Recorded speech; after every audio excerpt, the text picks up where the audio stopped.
ಪ್ರಧಾನಿ ನರೇಂದ್ರ ಮೋದಿ ಆಡಳಿತಕ್ಕೆ 12 ವರ್ಷ ಪೂರ್ಣಗೊಂಡ ಹಿನ್ನೆಲೆ ಬೆಳಗಾವಿಯ ದಕ್ಷಿಣ ಕಾಶಿ ಕಪಿಲೇಶ್ವರ ದೇವಸ್ಥಾನದಲ್ಲಿ ಮಹಾದೀಪೋತ್ಸವ ಕಾರ್ಯಕ್ರಮ ನಡೆಯಿತು. ಶಾಸಕ ಅಭಯ ಪಾಟೀಲ ನೇತೃತ್ವದಲ್ಲಿ 12,000 ದೀಪಗಳ ಮಹಾದೀಪೋತ್ಸವ ಕಾರ್ಯಕ್ರಮ ನಡೆಯಿತು. ರಾಜ್ಯದ ಗೃಹಲಕ್ಷ್ಮಿಯರಿಗೆ ರಾಜ್ಯ ಸರ್ಕಾರ ಶಾಕ್ ಕೊಟ್ಟಿದೆ.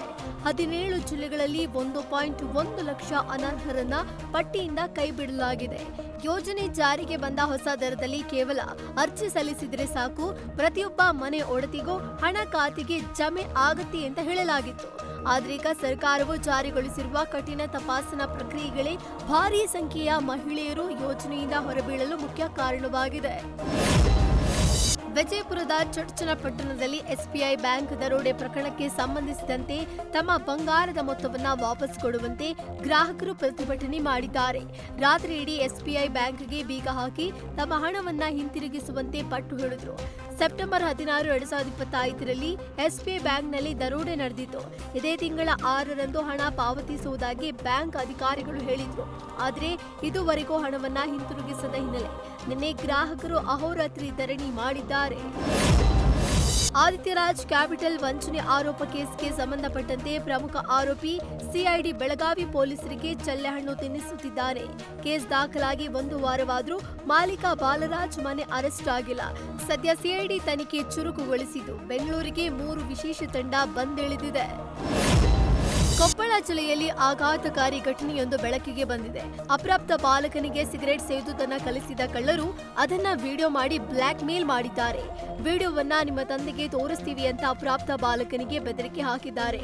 ಇದಕ್ಕೆ ಹೆದರಿ ಬಾಲಕ ಮನೆಯಲ್ಲಿದ್ದ 120 ಗ್ರಾಂ ಬಂಗಾರವನ್ನ ತಂದುಕೊಟ್ಟಿದ್ದಾನೆ. ಅನುಮಾನ ಬಂದು ಪೋಷಕರು ಬಾಲಕನ ವಿಚಾರಿಸಿದಾಗ ವಿಷಯ ಗೊತ್ತಾಗಿದೆ.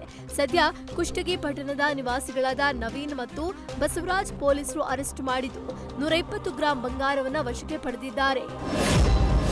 ಬಿಲ್ಡಪ್ ಕೊಟ್ಟು ವಿಡಿಯೋ ಹಾಕ್ತಿದ್ದ ಬೆಂಗಳೂರು ರೌಡಿಗಳಿಗೆ ಸಿಸಿಬಿ ಪೊಲೀಸರು ಬಿಸಿ ಮುಟ್ಟಿಸಿದ್ದಾರೆ. ರೌಡಿಗಳ ಬಗ್ಗೆ ಸೋಷಿಯಲ್ ಮೀಡಿಯಾದಲ್ಲಿ ಬಿಲ್ಡಪ್ ಕೊಡೋರಿಗೆ ವಾರ್ನಿಂಗ್ ಕೊಟ್ಟಿದ್ದಾರೆ. ಸುಮಾರು 2,000 ಇನ್ಸ್ಟಾ ಫೇಸ್ಬುಕ್ ಖಾತೆಗಳ ಮೇಲೆ ಕಣ್ಣಿಟ್ಟಿದ್ದ ಸಿಸಿಬಿ ರೌಡಿಗಳಿಗೆ ಬಿಲ್ಡಪ್ ಕೊಟ್ಟು ಮಾಡಿದ್ದ 2,000 ವಿಡಿಯೋವನ್ನ ಡಿಲೀಟ್ ಮಾಡಿದ್ದಾರೆ. ವಿಡಿಯೋ ಡಿಲೀಟ್ ಮಾಡಿಸಿ ಅಕೌಂಟ್ ಅನ್ನೇ ಬ್ಲಾಕ್ ಮಾಡಿಸಿದ್ದಾರೆ. ಕಿಚ್ಚ ಸುದೀಪ್ ನಟನೆಯ ಬಹು ನಿರೀಕ್ಷಿತ ಬಿಲ್ಲಾ ರಂಗ ಭಾಷಾ ಸಿನಿಮಾದ ಚಿತ್ರೀಕರಣ ಮತ್ತೆ ಶುರುವಾಗುವ ಸೂಚನೆ ಸಿಕ್ಕಿದೆ. ತಮ್ಮ ಮುಂದಿನ ಸಿನಿಮಾಗಳ ಕುರಿತು ಕಿಚ್ಚ ಮೌನ ಮುರಿದಿದ್ದು, ಇದೇ ಜೂನ್ 26ರಂದು ಬಿಲ್ಲಾ ರಂಗ ಭಾಷಾ ಸಿನಿಮಾದ ಚಿತ್ರೀಕರಣ ಶುರುವಾಗಲಿದೆ ಎಂದು ತಿಳಿಸಿದ್ದಾರೆ. ಜೊತೆಗೆ ಇನ್ನು 4 ಸಿನಿಮಾಗಳ ಚಿತ್ರೀಕರಣ ಇಷ್ಟರಲ್ಲೇ ಆರಂಭವಾಗಲಿದೆ ಅನ್ನೋ ಖುಷಿಯ ವಿಚಾರವನ್ನ ಕಿಚ್ಚ ಸುದೀಪ್ ಹಂಚಿಕೊಂಡಿದ್ದಾರೆ. ದುರಂಧರ್ ಸಿನಿಮಾದ ಮೂಲಕ ಸೆನ್ಸೇಷನಲ್ ಡೈರೆಕ್ಟರ್ ಎನಿಸಿಕೊಂಡಿರುವ ಆದಿತ್ಯ ತಾರ್ ಇದೀಗ ಮತ್ತೊಂದು ಬಿಗ್ ಸಿನಿಮಾಗೆ ಪ್ಲಾನ್ ಮಾಡಿದ್ದಾರೆ.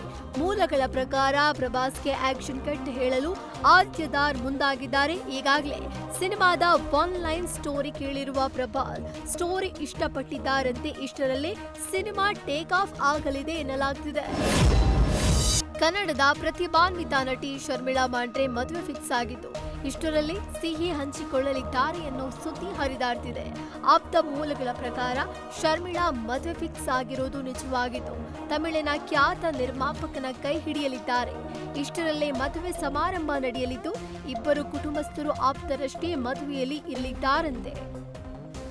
ನಿಧಿಯ ಆಸೆಗೆ ದೇವಸ್ಥಾನದ ಮೂರ್ತಿ ಕಿತ್ತು ಹಾಕಿದ್ದ 4 ಆರೋಪಿಗಳನ್ನ ಬಂಧಿಸಲಾಗಿದೆ. ಹಾವೇರಿ ಜಿಲ್ಲೆ ಸವಣೂರು ತಾಲೂಕಿನ ನದಿ ನೀಲರಗಿ ಗ್ರಾಮದ ಬಳಿ ನಿಧಿ ಆಸೆಗಾಗಿ ಬಸವೇಶ್ವರ ಮತ್ತು ಈಶ್ವರ ಮೂರ್ತಿಯನ್ನ ದುಷ್ಕರ್ಮಿಗಳು ಕಿತ್ತು ಹಾಕಿದ್ರು. ಸದ್ಯ 4ರನ್ನ ಪೊಲೀಸರು ಬಂಧಿಸಿದ್ದು, ಪೊಲೀಸ್ ಠಾಣೆಯಲ್ಲಿ ಪ್ರಕರಣ ದಾಖಲಾಗಿದೆ.